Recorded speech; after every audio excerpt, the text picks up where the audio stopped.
గుంటలు తీయడం అంటే మిగతా జనం అంతా ఆయన చేసే పని గమనించలేదా? ఈ జనమూలు కమిటీలు ఏంటి అంటే మిగతా వాళ్ళు మనుషులు కాదా? ఎంత దోసుకున్నారు?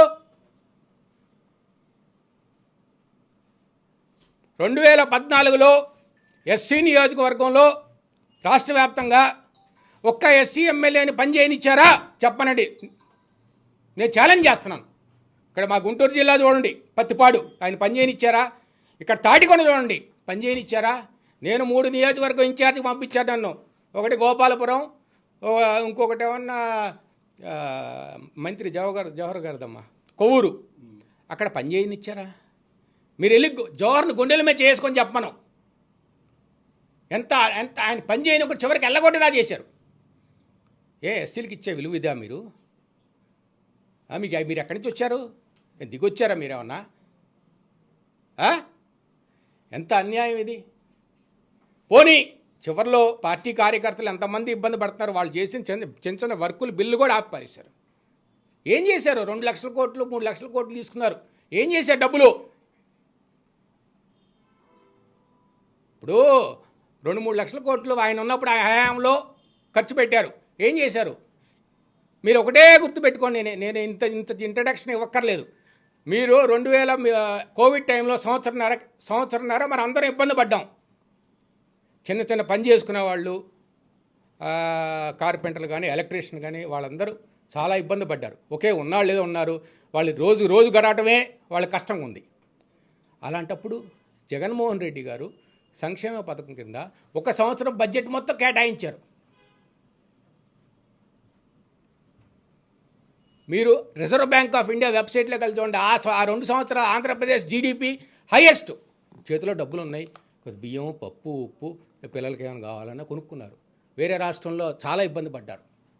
ఈ ఒక్క రాష్ట్రమే జీడిపి ఫుల్ బాగుంది. నేనేం చెప్పాను కదా, ఆర్బీఐ వెబ్సైట్లో చూడండి.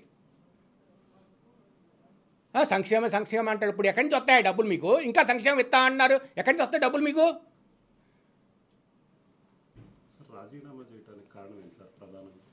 ఏమండి రాజీనామా? నేను సత్తెనపల్లి సీటు ఆశించాను. మా నాన్నగారికి కన్నా లక్ష్మణానికి ఉంది మొట్టమొదటి గత 10 సంవత్సరాల నుంచి. ఆయన కాంగ్రెస్లో ఉంటారు, ఆయన వేరేగా చేసుకుంటారు. ఈయన మేము ఎలక్షన్ వేరే చేసుకుని ఎప్పుడు మాకు కలవదు ఆయనకే మాకు. మా ఇంటి దగ్గరే అందరికీ అన్ని పార్టీల వాళ్ళకి మేము పని చేస్తాం. అక్కడ అట్లా కాదు, అక్కడ ఒక కులం లాగా చూస్తారు. ఇక్కడ అందరు చేసిన తర్వాత కనీసం ఈయన 83 సంవత్సరాలు నాన్నగారిది. కనీసం ఒక మాట అన్నా చెప్పాలా? కన్నా లక్ష్మణానికి ఇస్తున్నా అని నేను అడిగిన దానికి వదిలేశాను నేను. ఎంత బాధేసిందంటే బాధేసింది. ఆయన చాలా బాధపడ్డారు. ఇంకా మనం అనవసరం పార్టీలో. ఆయనకి ఈ వయసులో నేనేమి పార్టీ మారి నేనేం చేస్తాను? ఆయన రెస్ట్ తీసుకుంటాను. ఆయనకి 83 సంవత్సరాలు. మా చిన్నాన్నకు కూడా ఆయన హెల్త్ బాగాలేదు.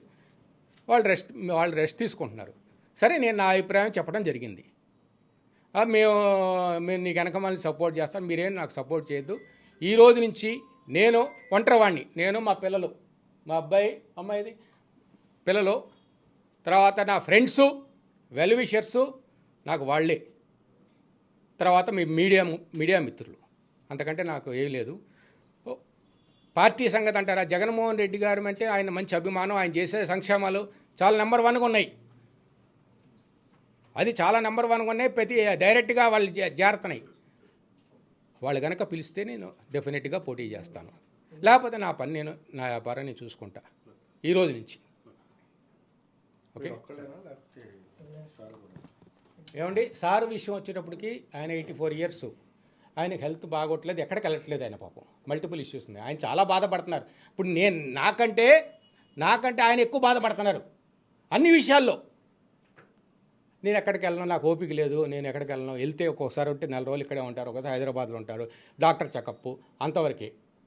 అంతమించి ఆయన ఇంకేమీ చేయట్లేదు. ఇది నా నిర్ణయం. అది